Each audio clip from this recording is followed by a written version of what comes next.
काय झालं माझं नाहूनचं म्हणून मी बॅग भरत आहे ते पुढे सांगते. त्याआधी आज जेवणाचं काहीच टेन्शन नव्हतं. रात्रीचं शिल्लक होतं, फक्त गरमागरम चपात्या बनवायच्या होत्या म्हणून ही बाकीची कामे करायला घेतली. आज करू उद्या करू म्हणून बऱ्याच दिवस हे काम पेंडिंग होतं. तेच काम करत होते.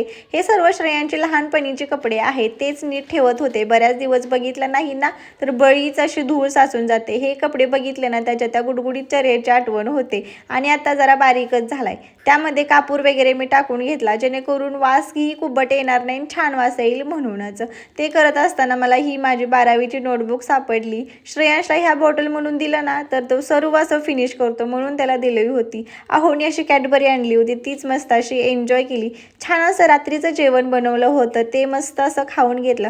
मग अशी म्हणल्याप्रमाणे सातारा जिल्हा परिषद व पंचायत समितीची उद्या वोटिंग आहे गावी म्हणूनच चालू होतो. त्यासाठीच बॅग पॅकिंग करत होते. हा श्रेयश कुठून तरी बघून येतो आणि असं बऱ्याचपासून आवाज करत होता. तेच तुमच्यासोबत शेअर करत होते. तेच नक्कीच कंटिन्यू करा.